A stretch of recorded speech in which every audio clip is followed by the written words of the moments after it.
Welcome in, ladies and gentlemen, to another edition of All Access AM. Happy Monday, everyone, and happy new showtime. 8 to 9 a.m. Central Time launches today for Monday, Wednesday, Thursday. We're excited about that change. Hopefully, you guys who have been with us in the chat can still make it at this time, but nevertheless, we're excited to have you guys here. Do me a favor, hit the subscribe button to All Access AM on YouTube. We drop the QR code here if you're watching. Wherever you are, whether that be already on YouTube or on Twitter or wherever you catch us at, hit that QR code for us in the corner of the screen and it'll take you to our YouTube page where you could subscribe and help us out as we grow this channel covering all things ACC. Also want to remind you guys that we are presented on Mondays by our friends at Security National Bank. And Security National Bank is one of the top banks that you should be reaching out to again, take a look at kind of your setup and see if it continues to work for you or if it's time to make a change. Because in today's day and age of banking, you need a little bit more personal attention. And a bank like Security National Bank, with its family values and how they still manage to grow and continue to stretch what they can do for you, they still have that same family feel to the bank that has been in business now for decades across the country. So we appreciate their support of the show. Make sure you go to securitynational.bank for more information on how they can help you.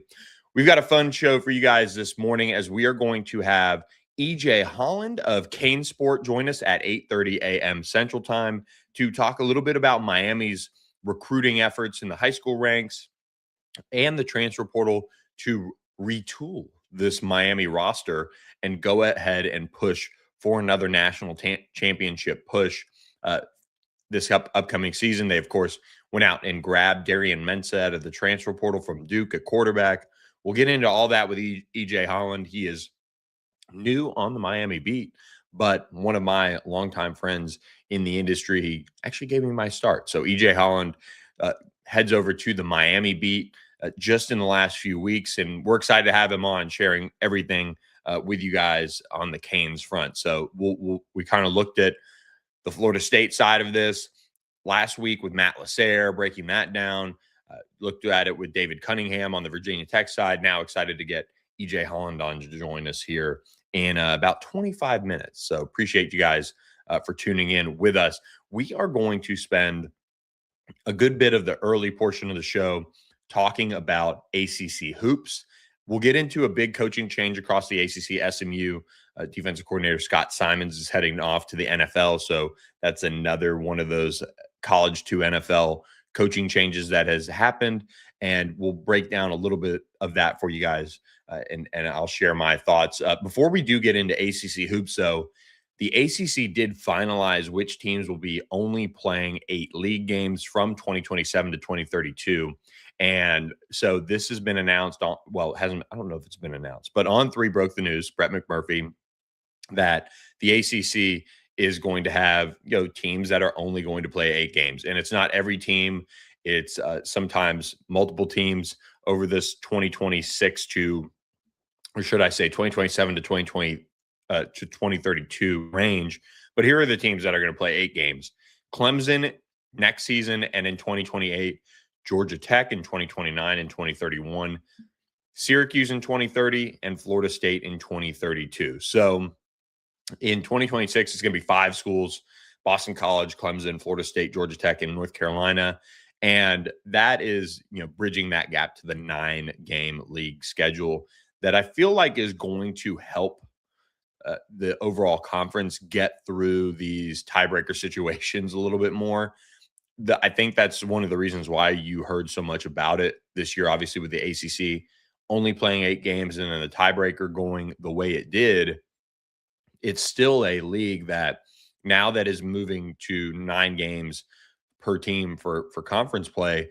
You're going to see some of that figured out a little bit better for the most part with head-to-heads and things like that, and the natural ability to play one more team on that ACC schedule. This should help them in a big way. And this group is moving forward in the right direction, I think, as a whole, as a conference. The quote from the Brett McMurphy article when it came to the ways to get this 9-game schedule with 17 teams pushed through is we have the highest rated academic schools of any Power Four conference. We'll figure it out. And you're seeing this group kind of double down on pushing the league in the right direction, especially headed towards that kind of 2030 to 2032 mark where there's going to be some TV deals up and things like that. This is a concerted effort for the league and the member institutions to push us in the right direction. So it's weird. It's not perfect. But the most important thing is that this league got to 9 games so that some of that tiebreaker mess could be resolved as a whole. So kudos to the ACC for getting that out there early and figuring it out, on the bright side of things. So look, we've got a lot to get to on All Access AM this morning. Appreciate you guys being here with us. Let's jump into hoops, though, and we have a wild slate from this weekend to get to. A lot of things going on in the league. We had 2 out-of-conference games to get to as well, Louisville, Baylor, and Virginia, Ohio State as well. So we have a lot to break down on this show. And I think for me, the biggest takeaway is, seeing this Clemson Duke game, obviously get kind of some of the seeding in a sense resolved in this league as far as what's going to happen with the top of the league with Clemson and Duke, sharing the top going into this weekend. And now we see, Duke having that clear-cut advantage. Clemson now sitting at 10-3. They're 2 games back. UVA sitting 1.5 games back. I think watching Duke, this one was really just kind of impressive. And obviously you're at home. You get the win 67-54 over Clemson, but this was an early dogfight, and Duke was able to kind of do what it's done in other good matchups over the course of this season, is kind of not, for the most part, and North Carolina, obviously they had that late collapse, but you didn't see them go through this game and really kill themselves. They just kind of worked like a boa constrictor in a sense, and were able to get that win, which was obviously critical. But Cam Boozer, another 18 points, led the team with 8 rebounds. Carter Welling for Clemson led the way with 12 on their side of things. But I think we just saw Duke continue to play Duke basketball and not let that North Carolina loss seep into some of these other high-profile games. Duke just pulled away in the second half to get this one done, and just too powerful, too talented in a sense. And we saw that in Cameron Indoor unfold on Saturday and in the leadoff game. I mean, that was 11 a.m. for us here in Texas, bright and early, so to speak. But that was a really good game. I thought both teams, showed that, they are 2 of the best in the ACC, and one of them in particular being the best for a reason. And it was competitive the whole way, but just Duke, just too much. They're able to get that one and cement themselves, in a sense, at the top of the league going down the stretch here. Is really only a few more weekends to go. Sitting down and looking at the schedules, 6 games for most teams. Big Monday night matchup now for Duke facing Syracuse. They're at home once again, and Syracuse is feeling themselves coming off of a win over SMU at home, 79-78. Q's, just offensively getting that jolt from Kai and Anthony. You've got to, if you're Duke, you get them down and get them out early. SMU kind of let them hang around a little bit and just never shut that door. They had 2 12-point leads on Saturday, and really the offense just dried up. It dried up late in that game. SMU had held Syracuse without a basket for, it seemed like, almost 4 minutes, and their final shot, their layup, Nate Kings made it, and just they were able to obviously not have to worry about a half-court shot from SMU, and Syracuse was able to get a much-needed win for that program. Adrian Autry is still in a bad situation there right now, just with everybody, I think, circling the wagons on the coaching carousel. Jerome Tang getting fired. I think now some of these coaches that don't perform down the stretch, that are already very, very much on the hot seat, maybe we'll see some moves made. But Adrian Autry was able to avoid that with a win over SMU on Saturday in the Carrier Dome. And again, Samet Yigitolu fouled out. SMU just did not have an answer on the offensive side for what Syracuse was doing down the stretch. And, part of that was Samet Yigitolu. I mean, he was, 5 for 5 from the field when he fouled out and had 11 points on the day. And SMU just didn't get anything from the front court really after that. In a sense, the guard play really made some bad decisions. Boobie Miller forced his final shot. But that game, just the inability to get a basket down the stretch for SMU cost them, and a couple missed free throws as well. So Syracuse was able to get a win. They come into Cameron Indoor Monday night, 6 p.m. Central Time on ESPN. You guys catch that one there. That's a matchup that for Duke, as they are looking, I don't want to say are looking ahead. They have ahead of them a matchup against Michigan, on next Saturday in another high-profile matchup. This is going to be a team that is going to have to lock it down with the Syracuse team, because they showed that they are dangerous. They are capable of finding a way to get some of these wins across the table. But when you see the Syracuse offense find a way with Kai and Anthony out there, it's just kind of funny to watch it all unfold like that, because just so much heat up there on that program, and just kind of watching some of the lead up to that game. I mean, you really would have thought that they were, on the verge of firing Adrian Autry, and but they sit at 6-7 now in ACC play, and so not really terrible as they sit right smack dab in the middle of the league. So that is a fun Monday night matchup. We go back to Saturday though, and you see Virginia take down Ohio State 70-66. Ohio State 16-9 on the year, not an incredible team by any means, but certainly one that is in the middle of the pack of the Big Ten. But UVA was able to get this one done, and even though Bruce Thornton went off for 28 for Ohio State, Virginia just using that defensive ability and balanced scoring to get this one done. Malik Thomas had 13 points. Chance Mallory had 12. Sam Lewis had 12.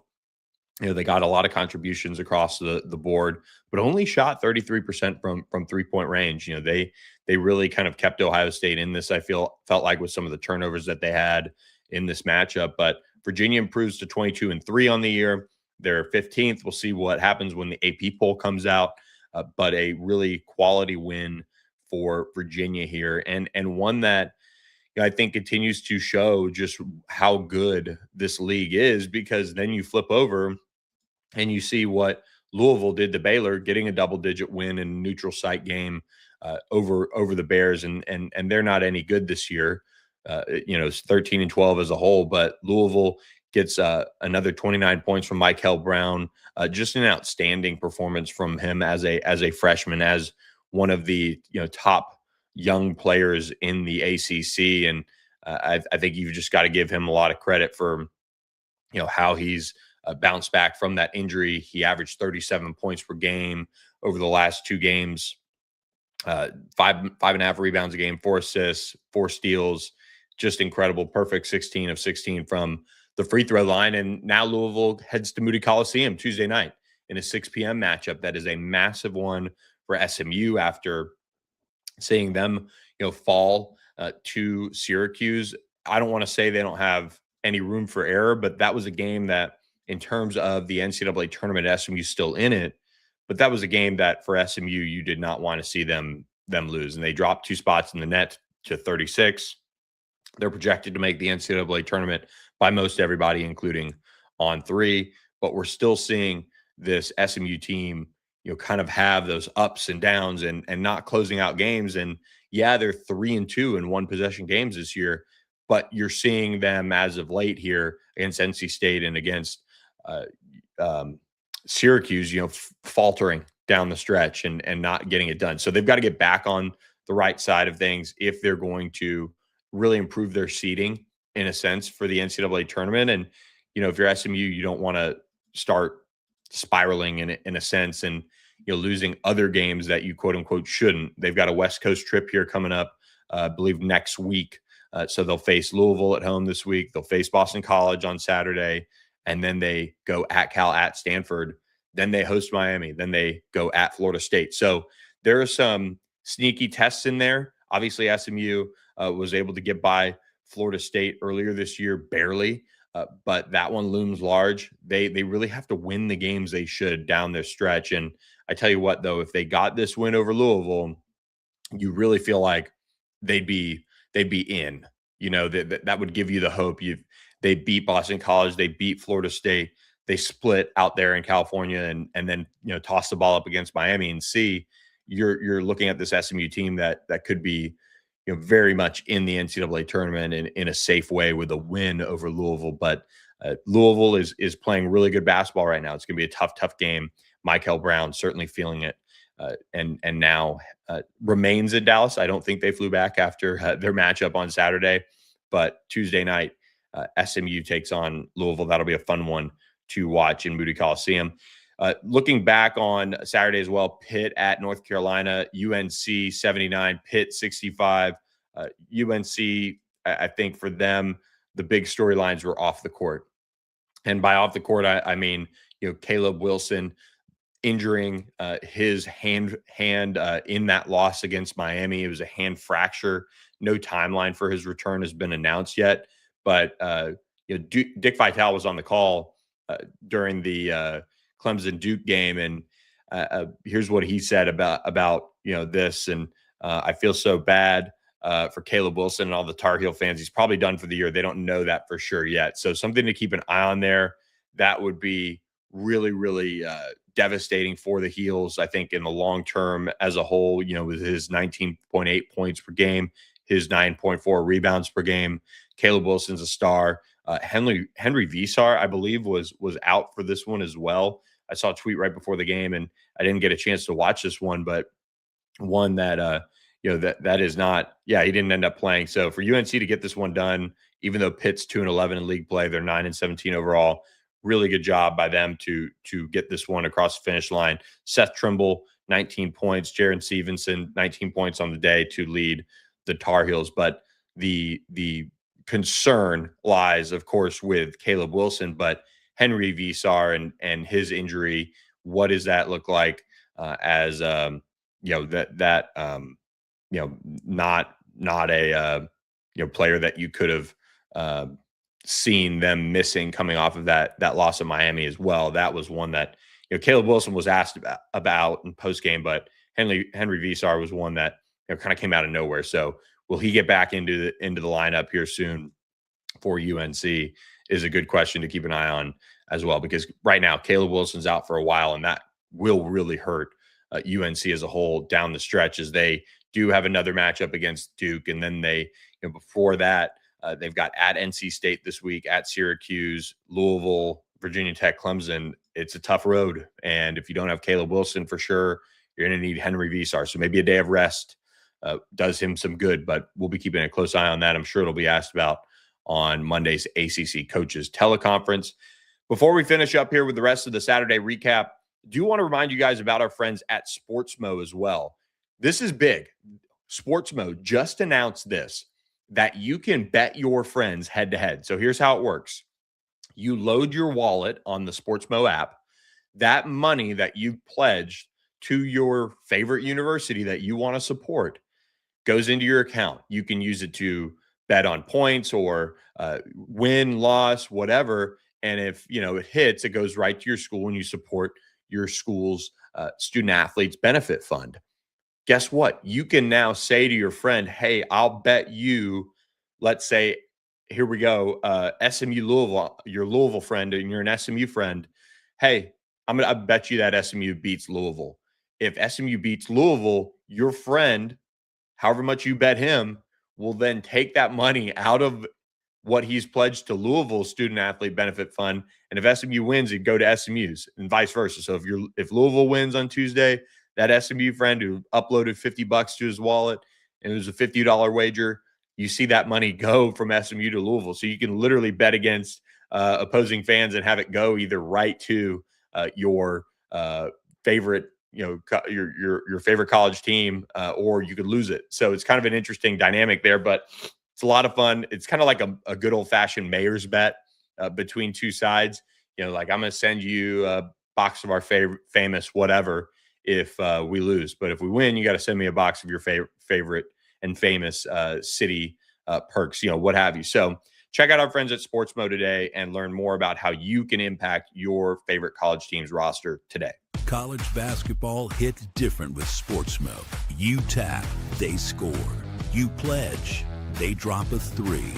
At this point, you're not watching a game, you're in it. Download Sportsmo. Power the play. That's right. Download Sportsmo and power the play. Georgia Tech did fall at Notre Dame 89-74. Irish beating up on Georgia Tech. I think Georgia Tech is a team that you've got to be circling here as a potential coaching change. 11-15 overall. It's not in good shape over there in Atlanta, and Ryan Alpert's taken over there as AD. So something to keep an eye on with some of all the changes in investment going on in Atlanta that I think could be next as far as one of the schools to keep an eye on with the coaching carousel. Cal went out to Boston College and came away with an 86-75 win. Nice win for Cal here. Yes, it is BC, but we also know what the true coast-to-coast travel does to some of these teams in ACC play. Cal improves to 18-8, 6-7 in league play. They get this win with Chris Bell lighting it up with 6 3-pointers on the afternoon. And BC falls to 9-16 overall, 2-10 in league play. Florida State at Virginia Tech went up and grabbed an impressive 92-69 win over Virginia Tech. There is no, I would say, more dangerous team right now in the ACC than Florida State relative to where they are. Maybe you could argue a little bit Miami and what they've been able to do, but also a team that in the state of Florida is really making some noise down the stretch here. 12-13 now overall, 5-7 in league play. They've really bounced back from the cellar. You're seeing what Martin Somerville and Robert McCray and them are doing for this Florida State team. Just impressive stuff. To light it up in the second half the way they did, both on the offensive and defensive end of the floor.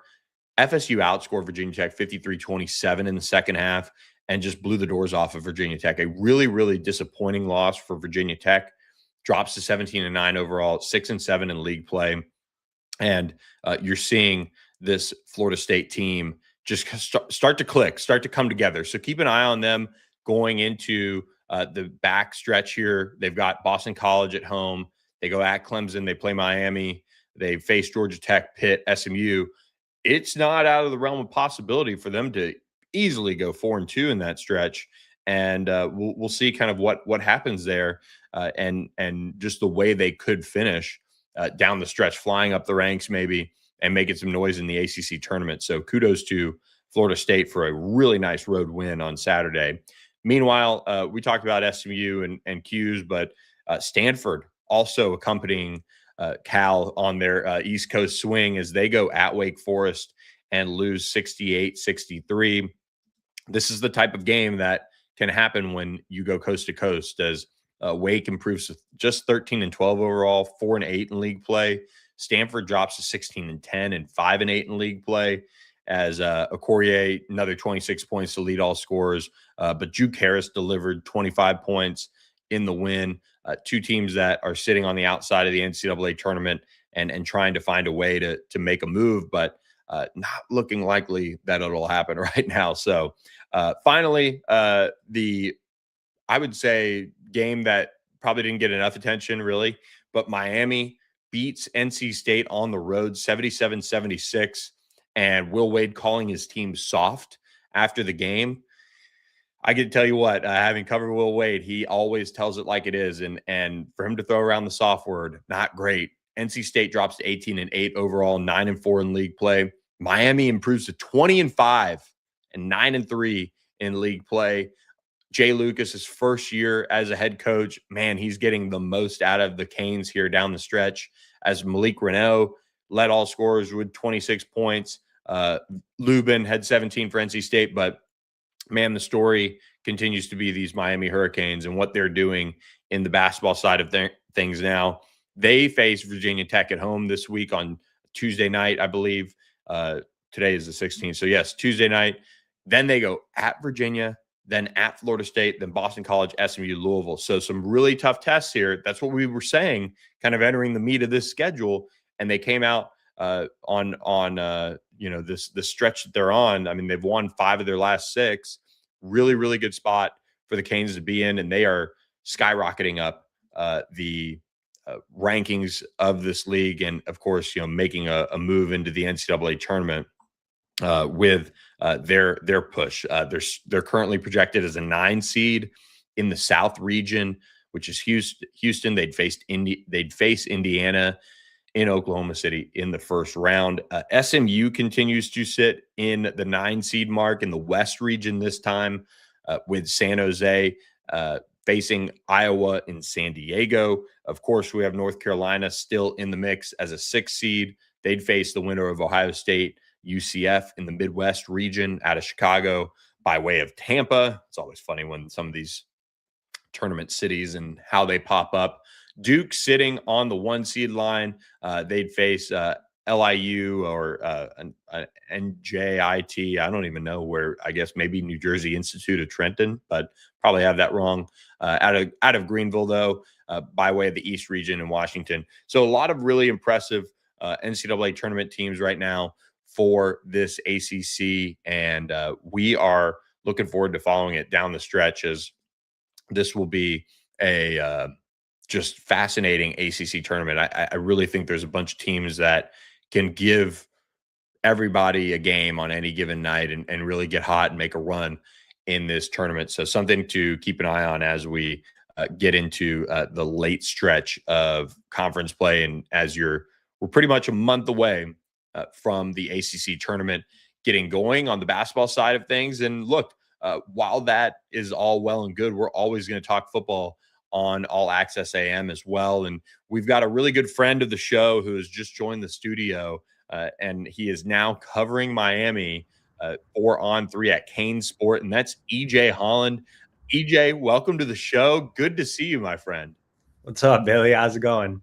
It's going great, man. Going great. So tell us a little bit about Kane Sport, your role moving into this Miami market, and what fans can expect. Yeah, no, for sure. The transition's been awesome. Moving over from covering Michigan to Miami, a little bit different, but I'm excited to cover Miami. I think it's the best program to be covering right now when you look at what they're doing in the transfer portal, what they're doing NIL wise, what they're doing with recruiting. They're checking every box, and they're kind of setting the standard in this new era of college football. I think Miami, you saw the run of the national championship this year.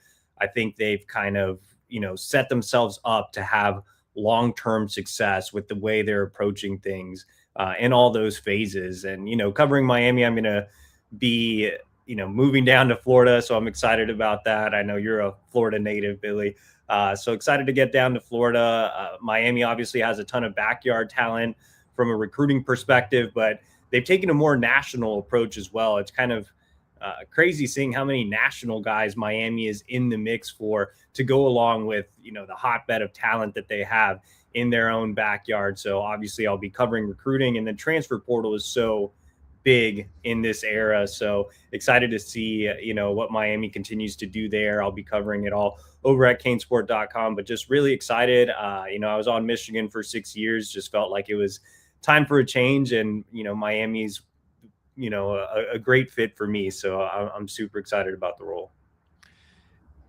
As you jump into Miami, and I know these things behind the scenes for all of us are set in stone usually long before, so you probably got to watch Miami pretty closely on the transfer portal. What were a couple of key positions that really impressed you as far as what Miami accomplished in the transfer portal? Yeah, I mean, obviously the headliner was Darian Mensah, and that whole situation was kind of crazy just with the lawsuit and everything. But I think Miami's done a great job, obviously, of landing quarterbacks out of the portal. You had Cam Ward, Carson Beck. Now you have Darian Mensah, who will be one of the best quarterbacks in all of college football next year. So he's kind of leading an offense that is revamped a little bit and also brings back some key weapons. You look at the guys they surrounded him with. out of the portal. They went, kind of wide receiver heavy. They landed his teammate Cooper Barkate, who will be obviously an instant impact player. There's already chemistry there. So, those two are going to link up early and often. They added a big time vertical threat and Vandravius Jacobs, another productive wide receiver in Cam Vaughn out of West Virginia. So, they added some really nice pieces on the offensive side of the ball. And that's not to mention the guys they have coming back, Mark Fletcher, one of the best running backs in the country. And then obviously the most explosive guy in the country, Malachi Toney. So you put all those transfer pieces together. You have Toney, you have Fletcher, you have Alex Mirabal coaching the offensive line. This offense is going to be dangerous and one of the best in the country. And, Miami always takes care of the defensive side of the ball as well. They added some key pieces like Damon Wilson, an edge transfer from Mizzou. I believe he was third in the SEC in sacks last year. Keona Davis, defensive line transfer from Nebraska, will get in the rotation. Omar Thornton from Boston College will be an impact player in the secondary. So again, the Canes just reload, whether it's recruiting, whether it's portal. Again, I think they're set up for long-term success. I think Darian Mensah is obviously, there's all the off-field stuff, which we're not going to get into. It's all settled. He's there. But what he's been able to do the last couple of years, just I think building from that Tulane spot to what he did at Duke in this past year, and the top returning passer now in the ACC, going to be headed to Miami and getting into the mix right away in spring. Carson Beck sat out last year in terms of spring. He was recovering from injury, but he was on campus. He was able to kind of go through things with the guys and learn the offense. Darian Mensah has that opportunity to get right to work. And for Darian, having 2 years of eligibility is great. We'll see if Miami, ultimately keeps him from the draft after next year. But he is certainly one that I think is going to be obviously in the Heisman Trophy discussion. But people are going to learn a little bit more about this wide receiver core for Miami this year, because even though Malachi Toney's explosive, even though we saw what CJ Daniels could do in that offense, I still don't think the playmakers at Miami are talked about nationally enough, and what they do for their quarterbacks. Malachi Toney in year 2, Cooper Barkate. This offense is just really going to be dangerous, and I think in part because you have all that time in the spring to get acclimated. Yeah, no, for sure. I think anytime you bring in new pieces, especially from the portal, it's not like recruiting where guys come in as freshmen, they're part of a class, they get to kind of develop together and go through strength and conditioning workouts and practices together for multiple years. These guys are plug and play, and spring will be so pivotal for them, just picking up the playbook, getting used to being a Miami Hurricane, getting acclimated with each other. I mean, the good thing, like I mentioned, is Darian Mensah and Cooper Barkate played together last year at Duke. So that chemistry is already there. I don't think it'll be hard for Mensah to build up some chemistry with Malachi Toney. And then Mark Fletcher, I covered him as a recruit, even though I wasn't on the Miami beat, but he is a fantastic kid. And I think everybody around Miami will tell you how high character, or how much character he has, and how much of a leader he is. And I think he can get some guys, going pretty quickly as well, just from a leadership perspective. And it takes some pressure off of Mensah as well, just having such a great offensive line and such a battering back in Fletcher. I'm excited to see what Mensah looks like. Like you said, he should be in the Heisman Trophy running when it's all said and done. But yeah, I think all these guys will have an opportunity to gel quickly. I think the culture at Miami is really high under Mario Cristobal. So, sky's the limit for Miami this year and moving forward. When you look at the top 10 recruiting class and how it came together, the headliner, number 1 overall prospect on the Rivals industry ranking, Jackson Cantwell. This was a commitment that came fairly early, I would say, in a sense. We're seeing guys commit earlier and earlier, but Miami went toe-to-toe with the nation's best. They ultimately get him. What does this addition with Francis Mauigoa out the door, Markel Bell out the door, what does that mean for this Miami offensive line and the expectations that he's got going into the season? Yeah, I think you don't often see true freshman offensive linemen make an impact that often, but you have seen it at Miami. You mentioned Francis. So I think Jackson Cantwell will have an opportunity to come in and potentially start right away. I mean, he's an elite talent, obviously the number one offensive tackle in the country, number one overall prospect in the country per the industry ranking. But he has a massive frame. I mean, 6'7.5", 325 pounds. He's a true tackle, true towering tackle prospect. He's a guy who is extremely dominant in the run game. Usually when you have those tall tackles, they can struggle to bend and get low and finish off blocks in the run game, especially early on in their career. Not Jackson Cantwell. He's extremely athletic. He has a great background. His parents were Olympians. He's one of the best shot putters in the nation. So he's a guy who you can see that athleticism transfer from tape, to the field right away here at Miami. So he's a guy, again, that's super dominant in the run game. He needs to kind of polish up a little bit as a pass protector, just because at the high school level, he played in a predominantly run heavy offense. But under Alex Mirabal, who's, again, one of the best offensive line coaches in the country and a fantastic teacher. I mean, everybody I've spoken to in my first couple of weeks on the Miami beat just talks about how great of a developer Alex Mirabal is. And you saw the dominant play from the offensive line at Miami this year. So I think Cantwell getting there early, getting a chance to develop this winter and going into spring, I think he'll have a chance to compete for a starting spot, as a true freshman. And again, he just checks a lot of boxes.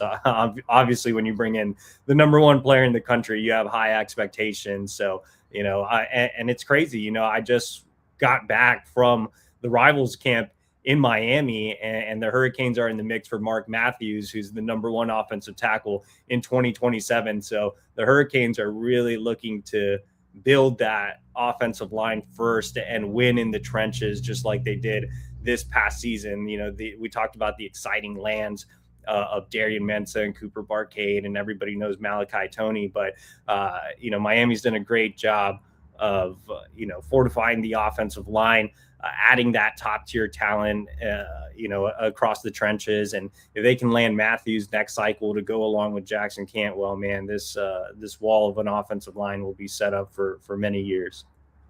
And defensively, Corey Heatherman, he came in year one and just completely changed the mindset of that defense. And obviously it helps to have stars like Ruben Bain and Akeem Mesidor and Keontae Scott and some of these other players. But, so much of this Miami team, I think their swagger, their confidence really came from this defense and their ability to kind of set the tone and be game wreckers and all of those things.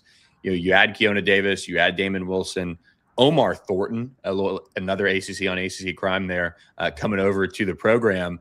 I think this defense in year two, with their ability to pick up the terminology and add more to it now, there's going to be a lot of fun had by Corey Heatherman, I think, this year. They do have some major pieces they've got to replace, but we know Miami's recruiting at a high level too on the defense.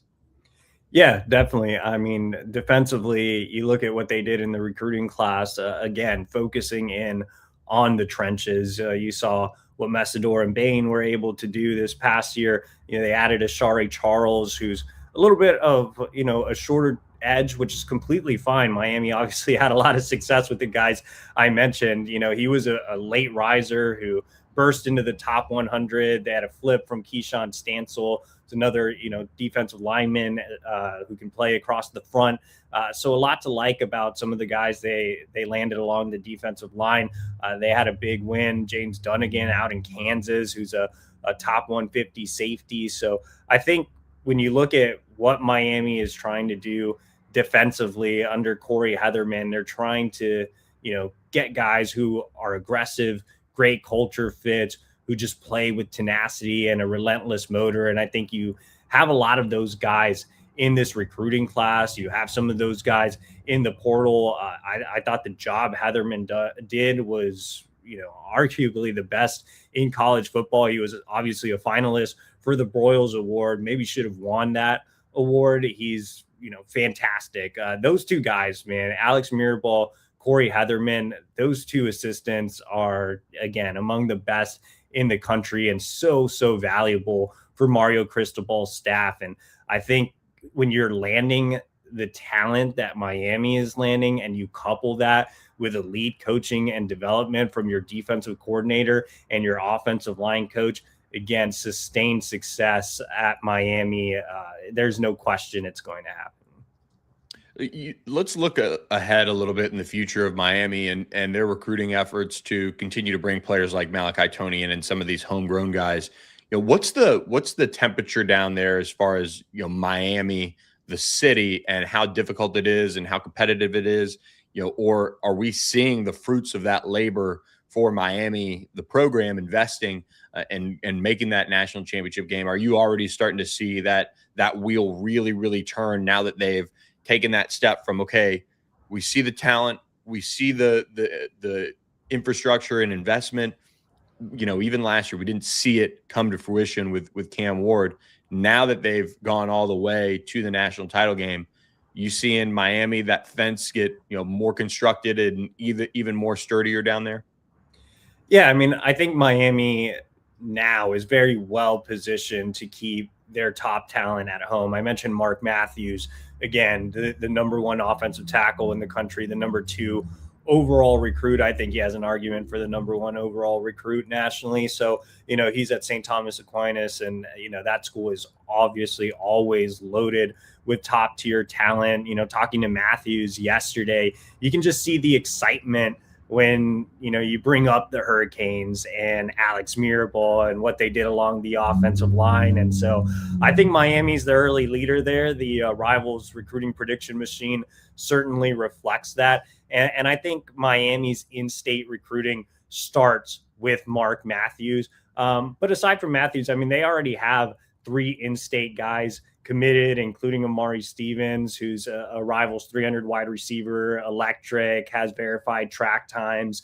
I think they're working their way around the state. Guys like Caden Henderson, who's one of the top linebackers nationally. He told me when I spoke to him last month, he was like, hey, man, I wasn't super high on Miami, but what they did this season, what Corey Heatherman did with the defense, I mean, Miami's vaulted themselves back into that top group. So, yeah, I mean, across the state, not just in South Florida, I think a lot of these in-state prospects aren't just taking notice of Miami. They're really buying in to what Miami's building. I think they're going to have a lot of these guys on campus. But I think the important thing to note with Miami is, yeah, you have that hotbed of talent. It's always going to be important to keep homegrown talent. But the way Miami has recruited nationally has been extremely impressive. I mean, you look at the 26 class, you went out to Missouri to land Cantwell. One of your top 100 lands, Gavin Mueller, was from Illinois. We talked about James Dunnigan, who's from Kansas. I mean, the national footprint that Miami is building in this new era of NIL, where they're able to go out and just get the best players regardless of where they're from, is extremely impressive. So again, I think that's another big reason why Miami is so well positioned for the future. When you have that amount of talent in your own backyard, and you're also able to go out nationally and recruit the best of the best, Miami's going to win in the portal every year, but they're also going to win on the recruiting trail every year.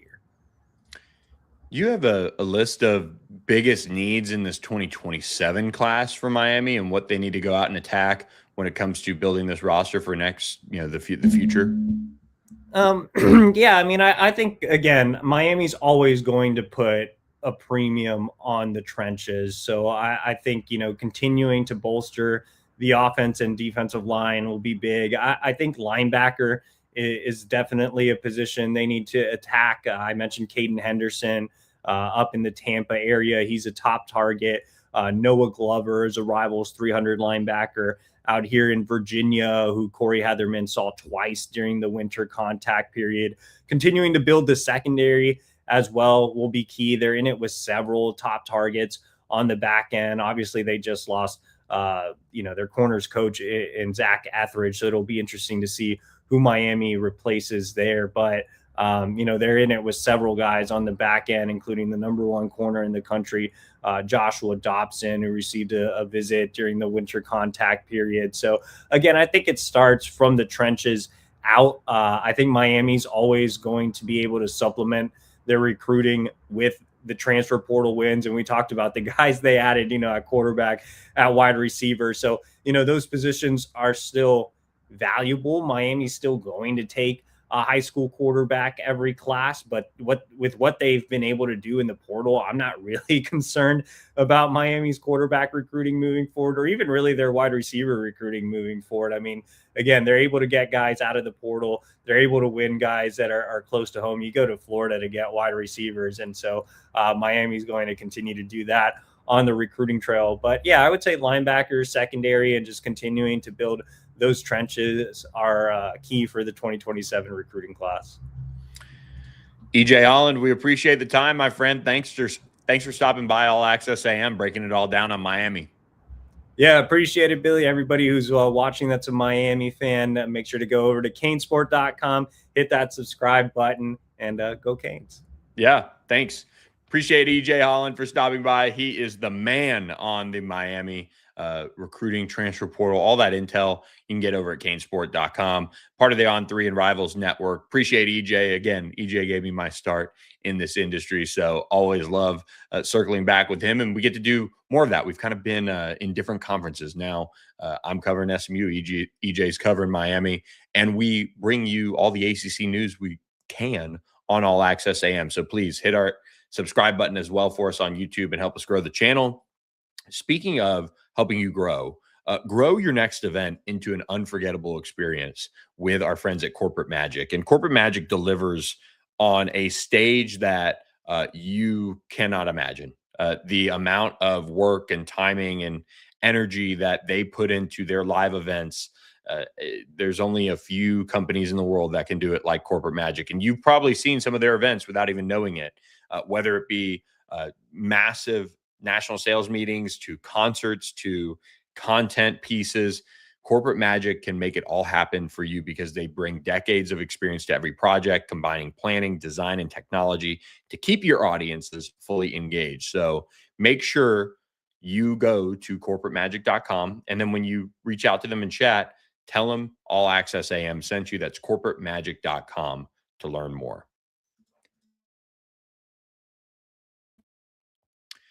All right, moving on All Access AM.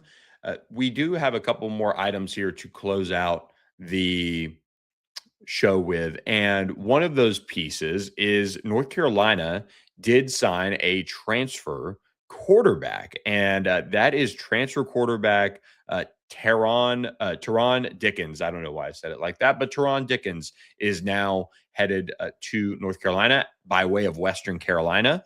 He spent 3 years with the program and is now transferring.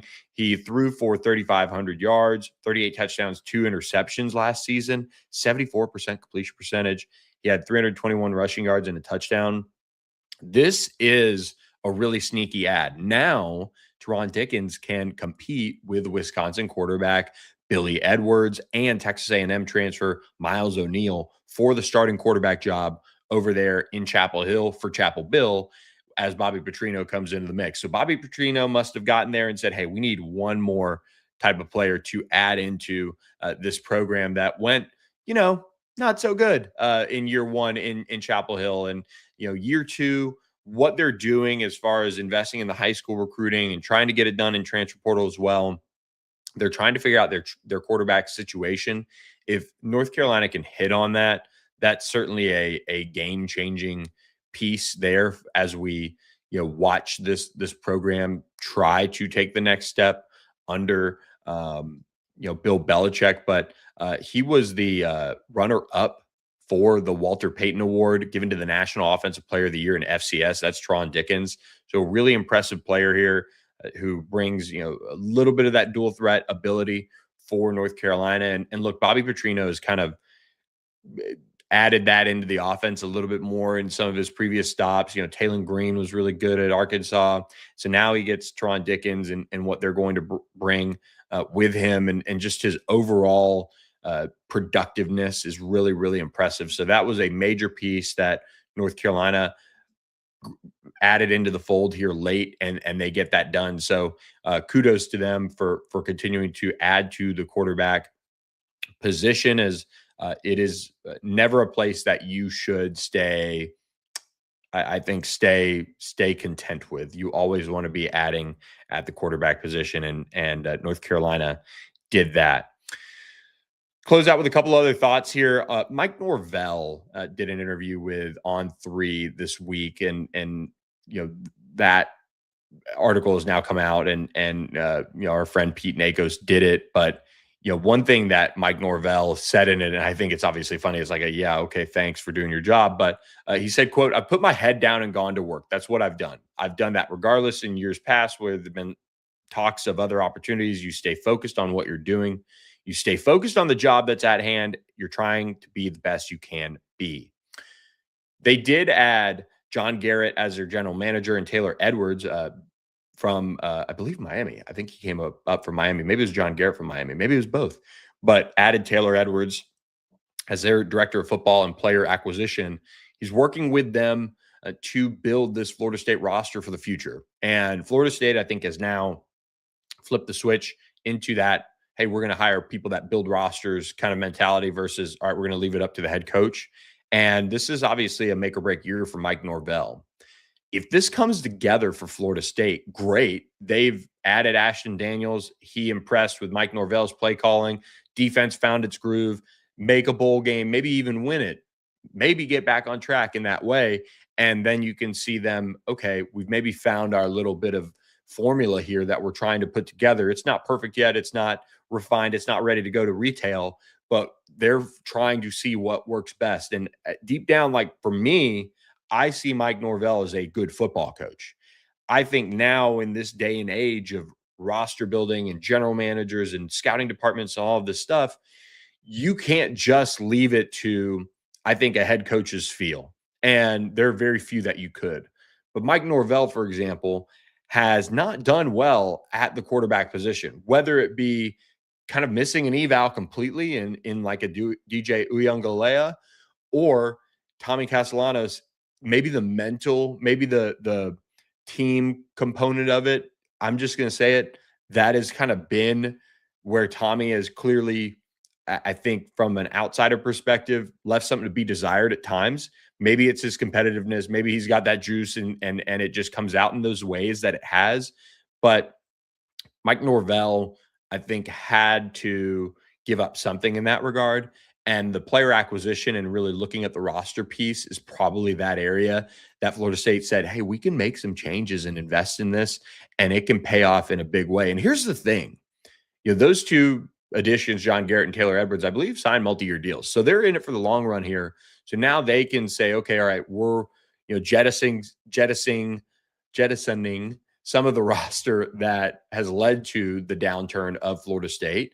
And we're going to bring in new pieces, and we're going to see if it works. And we're going to take an additional look at the quarterback position. And we're not going to go with some big name player. People are like, who? Ashton Daniels? Well, lucky for you guys, I watched a lot of Ashton Daniels, and he has some ability, some juice to him. And we're kind of high on what he can do in this offense this year because he's been in situations that are poor. Now, Florida State, I think, from a purely offensive mindset standpoint, and at least the baseline level of playmakers around him is going to be in good shape. I think Auburn was a mess. Yeah, you could say Cam Coleman, Eric Singleton, all that stuff. They were just a mess. Florida State, I do feel like offensively, is not coming into this season as a complete and total mess. They have some things that have worked for them in the past that they're going to try to accomplish. Ashton Daniels, I think, has an opportunity to do that and do that as a high level. Quote from Mike Norvell, you saw a quarterback who was a great playmaker, was extremely productive in the handful of games he was able to play. I saw the growth in him and the belief with the full season here in front of him, full off season. Really excited about what he brings. So I think Mike Norvell taking a different approach, and that whole staff at the quarterback position, could pay dividends. But if you haven't seen that interview with Pete Nakos of On3, check it out at on3.com. You can pick your favorite team once you subscribe over there. We appreciate Pete and all the work he does grinding for us at On3 and just putting all of that together. So let's close out with this. We'll hop back over to ACC basketball real quick, run you guys down. Monday night, we talked about Syracuse facing Duke. Syracuse fresh off that win over Miami over SMU on Saturday. Woof. And they get after it 6 p.m. Central Time on ESPN. Tuesday night slate, Boston College at Florida State at 5 p.m. Central Time on ACC Network. North Carolina at NC State, 6 p.m. ESPN. Louisville at SMU, 6 p.m. on ESPN2, and Virginia Tech at Miami, 7 p.m. on ACC Network. So hope you guys tune into all those. We'll be back Wednesday, again, 8 to 9 a.m. Central Time on All Access AM. Break it all down for you guys. We'll probably do some more bracketology and more. So thanks so much for tuning in. Appreciate EJ Holland for stopping by with his time, and we will catch you guys next time on another edition of All Access AM. See you Wednesday. Thanks for watching.